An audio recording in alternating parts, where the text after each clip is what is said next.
What if everything you think you know about the moon landing is wrong? Not just wrong in the familiar way, not the simple claim that it was all filmed on a soundstage. What if the greatest deception isn't that we didn't go to the moon, but that we did? And what we saw there was so disruptive, so dangerous to the control of history, that an entire era of cinema, science, and space exploration had to be rewritten to hide it. And at the center of it all, like a director calling action on reality itself, Stanley Kubrick. We are told that Stanley Kubrick was just a filmmaker. A genius, yes, a perfectionist, certainly, but still just a director. In 1968, he released 2001, A Space Odyssey, a film so visually precise, so scientifically meticulous, that even now its special effects hold up against modern CGI. No computers, no digital compositing, just lenses, models, and light. We are told this is only cinema, but think about the timing. When Kubrick's masterpiece appeared, the United States was locked in a brutal technological and ideological war with the Soviet Union. Billions of dollars poured into rockets, missiles, and what they politely called space exploration. The reality? America was losing. The Soviets had put the first satellite in orbit, the first animal, the first man, the first woman, the first spacewalk, the first spacecraft to reach the moon, the first images of the far side. Every first that mattered in space was theirs. America was behind, embarrassingly behind. And then, out of nowhere, Stanley Kubrick shows the world something that even NASA couldn't do. He showed them a believable journey into space.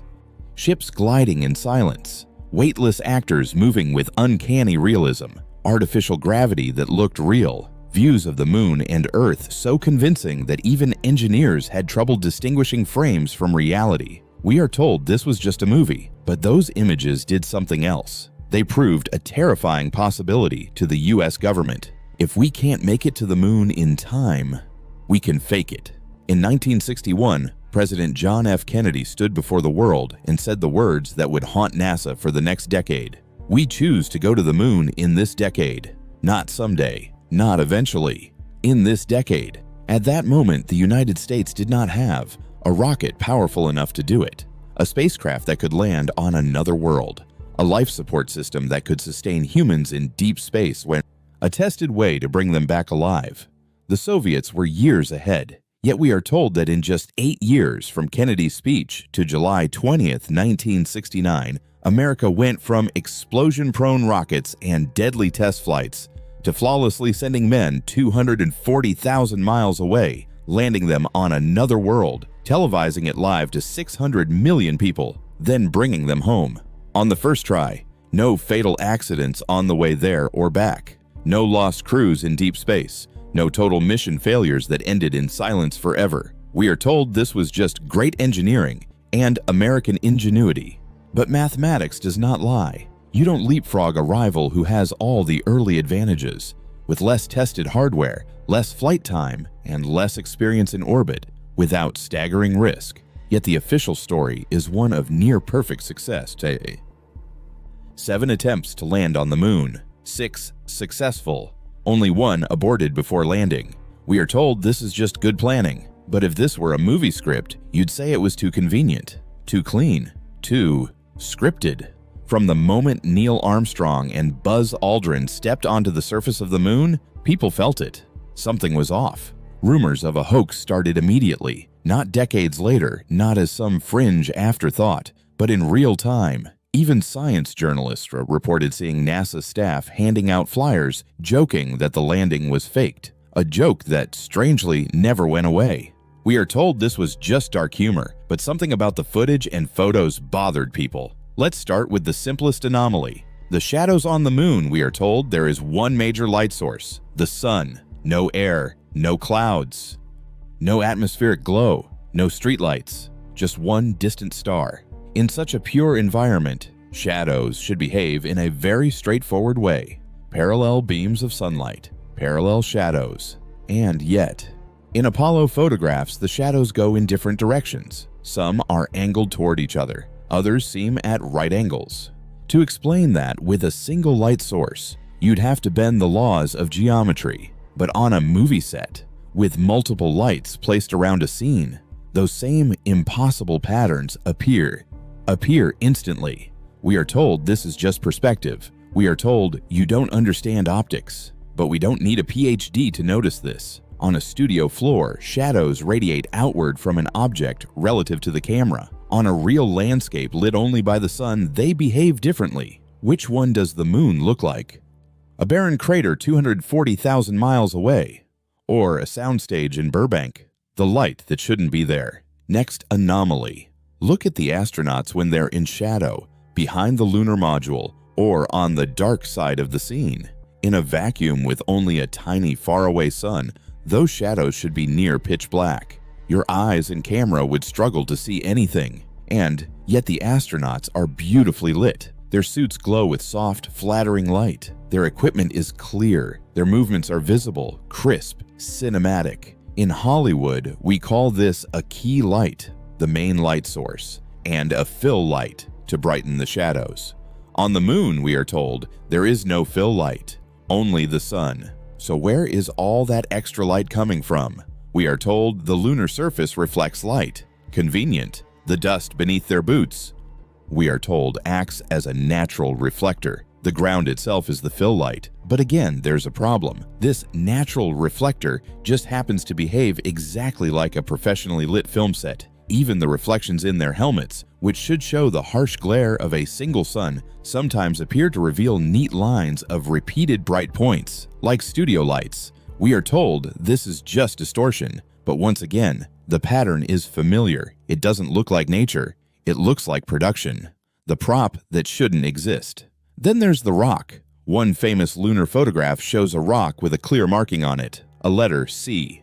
On a film set, props are labeled for placement. A goes here, B goes there, C in front of the camera. In that photo, the C rock sits in frame, as if someone forgot to turn it around before the cameras rolled. We are told this is just a stray hair or fiber on the print. A coincidence, but the coincidences add up. Shadows at strange angles, perfect fill lighting with no logical fill light, prop-like marks on rocks, reflections that look like light grids. This is not a coincidence. This is a pattern. The background that doesn't move now, look at the hills. NASA tells us that the lunar module and the astronauts walked miles across the surface, traveling to various locations. Yet multiple photos claimed to be taken miles apart show the same hills in the background. Identical shapes, identical patterns, as if someone forgot to change the backdrop. We are told that this is simply the result of distant mountains and no atmosphere. They look similar from different vantage points. But in some cases, the match is almost perfect. Too perfect, like a painted or projected background that never moves because there was nowhere else to go. The stars that vanish. And then, perhaps the most famous question of all, where are the stars? On the moon, with no air and no atmospheric scattering, the sky should be a black, velvet ocean riddled with stars. The Milky Way should blaze. In every Apollo surface photo, the sky is pure black. Not a single star. NASA's explanation? The camera exposures were set for the bright surface so the dim stars were washed out. You wouldn't see them, but now the paradox.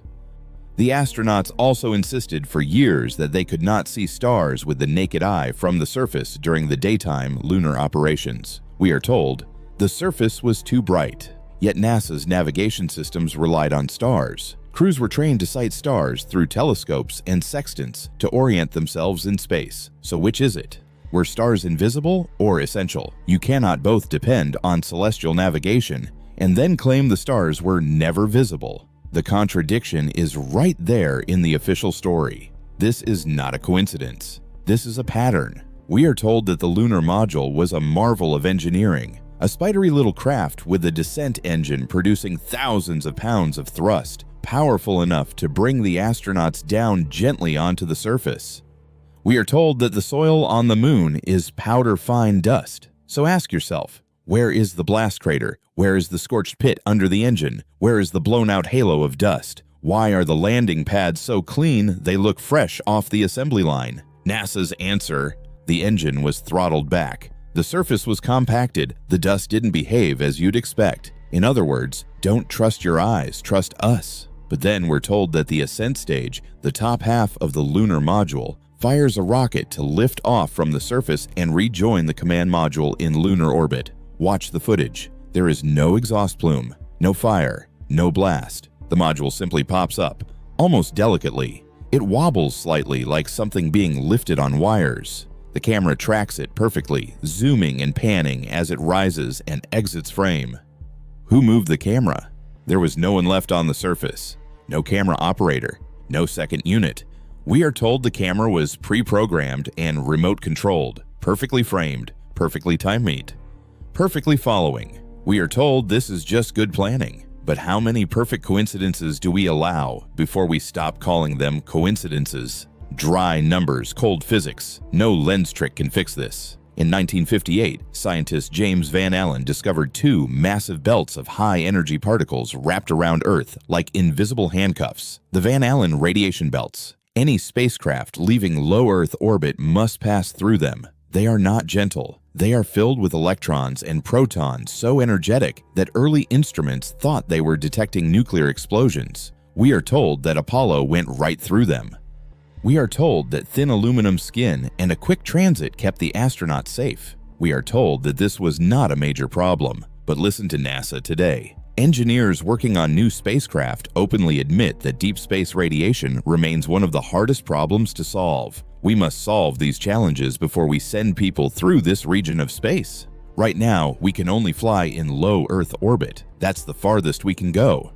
If we did this in 1969 with slide rules and vacuum tubes, why is it a challenge in the 21st century? Why are we still figuring out how to send humans beyond low Earth orbit?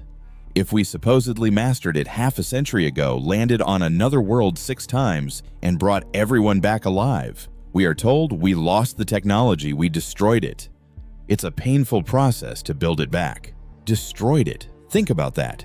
We are told that the most extraordinary technological achievement in human history, hardware that took us to another world, was so poorly preserved that key components are gone. Blueprints missing. Hardware scrapped. Original high-quality broadcast tapes recorded over and reused. We are told, oops, mathematics does not lie. Radiation is not a matter of opinion. It is quantifiable, measurable. Either the shielding was enough, or it wasn't.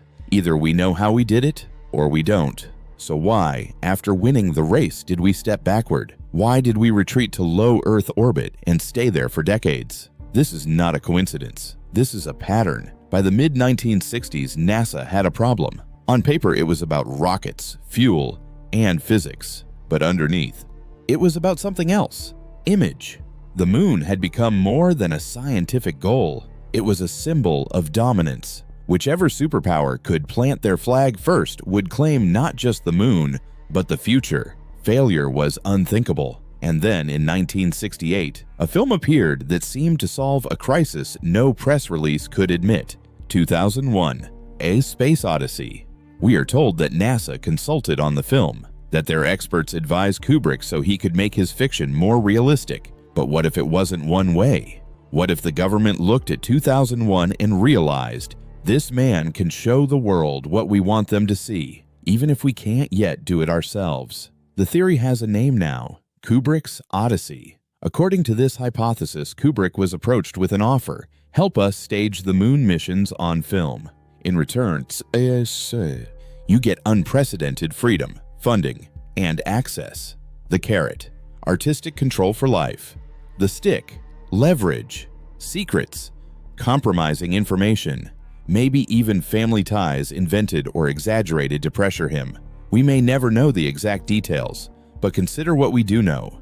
Front screen projection. In an era before digital compositing, Kubrick perfected a technique called front screen projection. A special, reflective material, Scotch light, was used as a backdrop.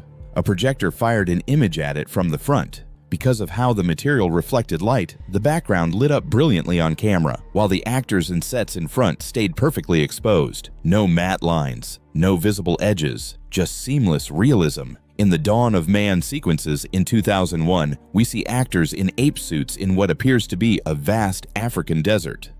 Most viewers never realize those landscapes were not real locations. They were projected images. Now go back to the Apollo photos. Look at the line where the surface meets the hills. Notice how the ground texture seems to change suddenly beyond a certain distance. Close to the camera, visible grains of dust, small rocks, detailed textures. Farther away, smoother, flatter, almost painted. Some researchers point to that exact line and say, this is where the set ends.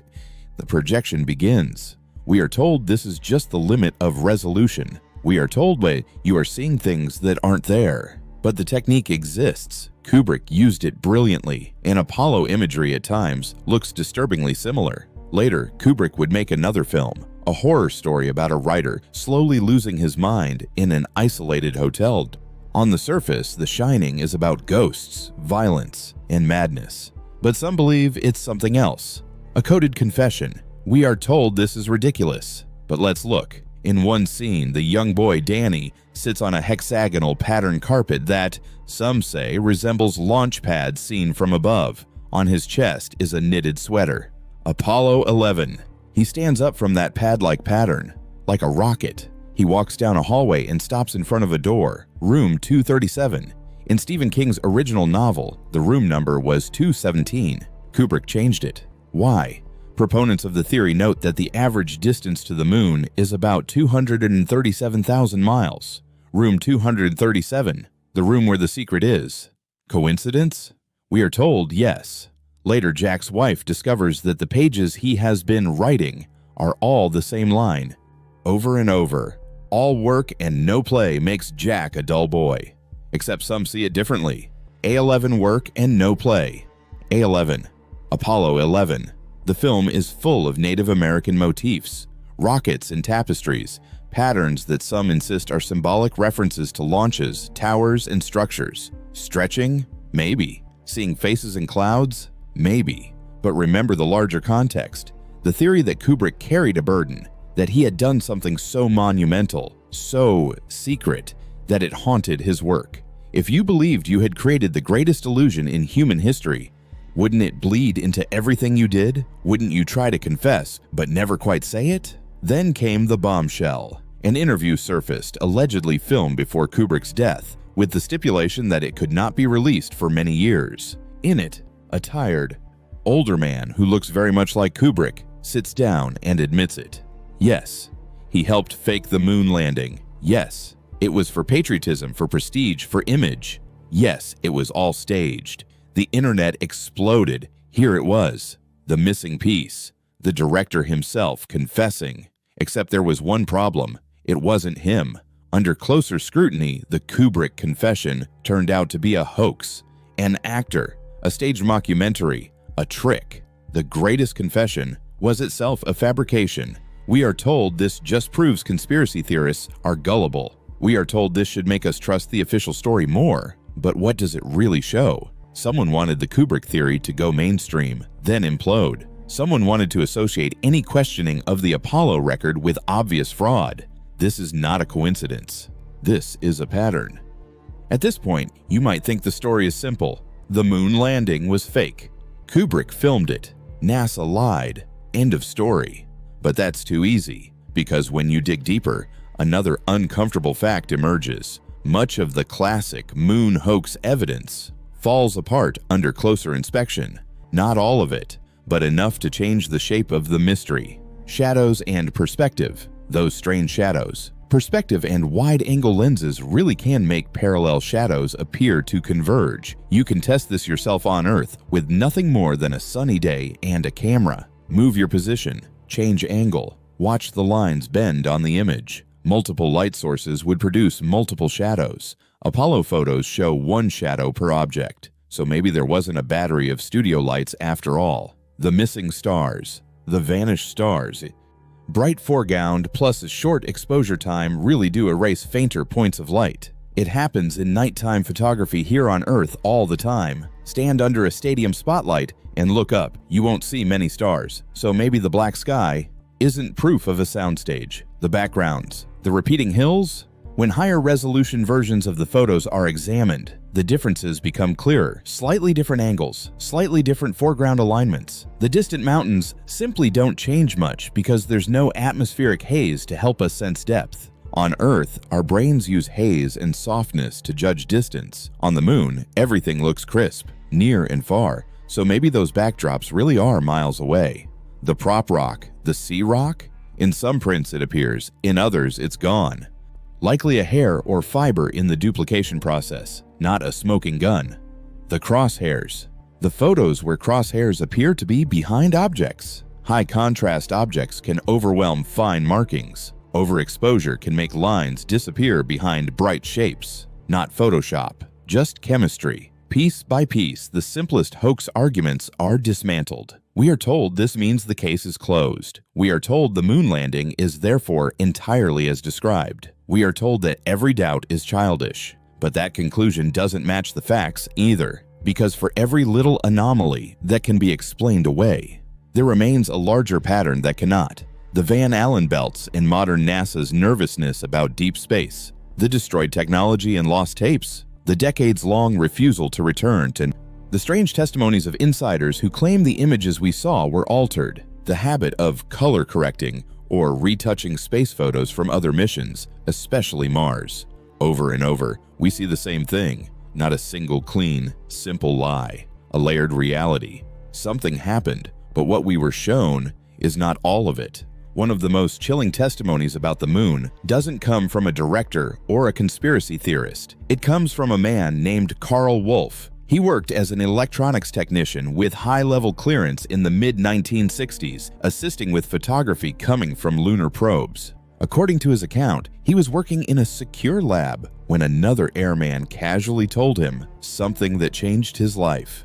By the way, we've discovered a base on the backside of the moon. He was then shown photographs, images taken before Apollo from robotic lunar orbiters. In those images, he claimed to see tower-like structures, dome-shaped buildings, geometric formations, artificial shapes, not craters, not rocks, structures. He was stunned. He expected this revelation to hit the news, to be world-changing. It never did. Decades later, he came forward, willing to testify under oath about what he had seen. We are told he is mistaken. We are told he misinterpreted smudges and film artifacts. We are told, once again, there is nothing there. But notice the timing. Before Apollo, probes mapped the moon in detail. Somewhere in that data, someone claims we found something. Then suddenly, the manned rush to the surface. A few quick missions. And then, silence. No humans on the moon for over half a century. Not even to test new technologies that supposedly exist. We are told this is due to funding, politics, priorities. But ask yourself honestly, if you had truly opened a new world, if it were just rock and dust and resources, would you abandon it for 50 years? Or would you build? Unless you went there and saw something that told you, do not come back. So where does Kubrick fit into this now? If the simplest hoax theory that all of Apollo was staged is too shallow, then what was the director's real role? Maybe the answer isn't that he created the entire moon landing in a studio. Maybe his job was more precise. Consider this. Rocket launches were real. They went somewhere. Astronauts trained. Some died. The risk was real. Spacecraft flew. Data was gathered. But what the public saw was never raw. Hollywood has always been the dream factory. It shapes the way we see reality. If you discovered something on the moon, evidence of an ancient structure, an alien intelligence, or a non-human presence, you'd have three immediate problems. Panic. What happens to society if you confirm we are not alone? Power. Who controls the narrative of what this intelligence is? Friend, foe, God, devil, perception. How do you make people see only what you want them to see? Enter cinema. Enter Kubrick. A man who could blend reality and illusion so perfectly that audiences could no longer tell the difference. Imagine this scenario. The missions happen. Some of the live footage is real, but unstable, low quality, and unpredictable, simultaneously controlled. Staged sequences are filmed as backup, rehearsed flag planting, staged walk cycles, repeated hero shots. When the live signal fails or when it shows something unexpected, the feed quietly cuts to the prepared material. Is that far-fetched? Television networks use rehearsed stand-ins and pre-taped segments all the time for high-risk live events. Why would NASA, with everything on the line, risk showing anything unfiltered if the truth of what the astronauts saw on the moon was dangerous? if it involved structures, objects, or movements in the distance. You wouldn't just need to censor the imagery, you'd need to replace it. And who better to create a replacement so authentic, so seamless, that even many inside NASA couldn't tell which was which, than the man who had already put the most realistic space footage in history on the screen. This aligns the contradictions. The missions might be real. The dangers of radiation and deep space are real. The reasons we haven't gone back are real. The hoax evidence in the footage and photos is real, because parts of that footage are staged. The toy-like lunar module, the cinematic framing, the perfect hero shots. These look like sequences built for television, not necessarily proof that we never went, proof that we were never allowed to see what really happened when we did. Once you understand this framework, real missions, edited and supplemented with staged imagery to control perception, you start seeing it elsewhere. Photographs from Mars, Xiu, mysteriously color shifted to make the sky redder and the landscape more alien. Images quietly blurred, compressed, or cropped whenever something too geometric appears. We are told these are just calibration issues and technical constraints. We are told, again and again, there is nothing to see here. But step back. Look at the pattern. Space agencies constantly talk about transparency, while losing original tapes of humanity's greatest moment. They speak of technological triumph, while admitting that we cannot yet safely do what we supposedly did in 1969. They celebrate the moon, while avoiding it for half a century. They tell us there is no life out there, while funding billion-dollar telescopes and classified probes to keep checking. Either this is the most incompetent handling of world-changing information in history, or it's not incompetence at all. It's strategy. Control the images and you control the story. Control the story and you control the past. Control the past and you control the future. This is not a coincidence. This is a pattern. So let's put it all together. Kubrick develops groundbreaking techniques to simulate deep space and alien landscapes so convincingly that they fool experts. NASA is under impossible pressure to beat the Soviets to the moon with technological and physical barriers, like the Van Allen belts, that remain troubling even today. Apollo missions happen, but what is seen and recorded is tightly controlled, with live footage routing through government facilities before reaching the public.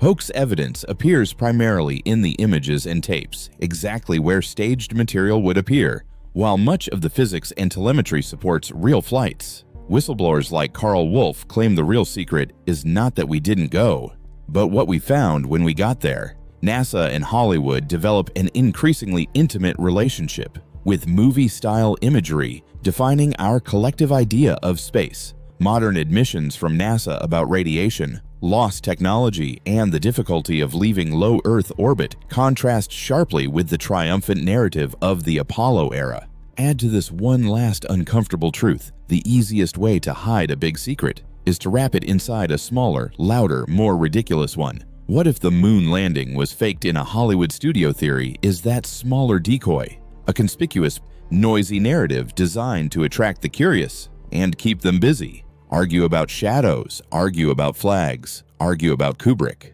Meanwhile, the deeper questions go unasked. Why did we go so few times then stop? Why do people with clearance say images were edited before release? Why does NASA seem more nervous about deep space now than it did in the 1960s? What was really found on the far side of the moon? Maybe the truth is not that the moon landing was Stanley Kubrick's greatest fiction, but that the moon landing was Stanley Kubrick's greatest edit, cutting out the parts of reality we were never meant to see. If this is true, if we went and saw and lied, then the implications are not just historical, they are existential. It means humanity is not the first advanced intelligence to touch the moon's surface. Our governments are not the ultimate authorities on our origin, our place, or our future.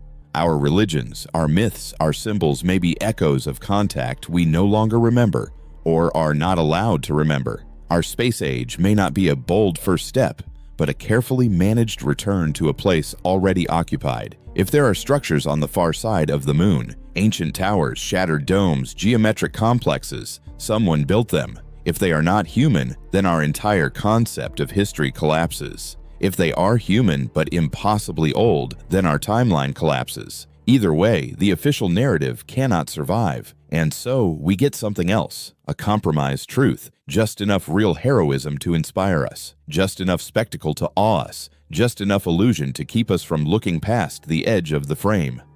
We are told that the moon is empty. We are told that the landing was exactly as broadcast. We are told that Kubrick was just a director, but listen closely and you can almost hear it. The soft whir of a projector, the click of an editor's razor, the quiet voice behind history saying, "Cut that part out. No one can see that."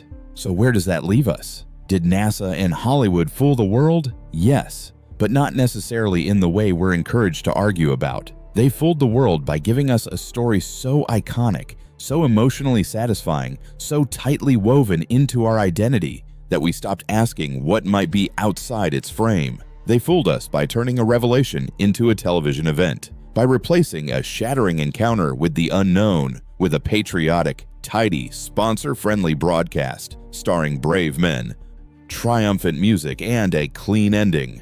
Roll credits. We won the race. Back to regular programming. But if the astronauts looked up from their scripts, if even for a moment, standing there in that impossible silence, beneath a sky blacker than anything on Earth, they might have seen something we weren't allowed to see. A glint, a tower, a structure too straight to be natural, or lights in the darkness.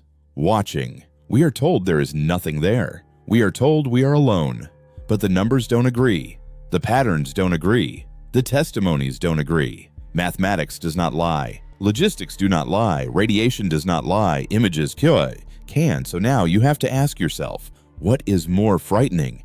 That we never went to the moon, or that we did, and the footage we're allowed to see is Stanley Kubrick's greatest film, not because it invented a journey that never happened, but because it carefully, surgically erased what did. If the official narrative collapses under its own contradictions, if the hoax narratives collapse under their sloppy forgeries, then something else stands there in the ruins, a third possibility. A hidden history in which NASA, Hollywood, and whoever or whatever is already on the moon are all part of the same unfinished story. And that story is not over, not by a long shot, because the biggest question remains, what is waiting for us on the far side of the moon, on the side that was never shown, not in 1969, not in any broadcast, not in any Kubrick film?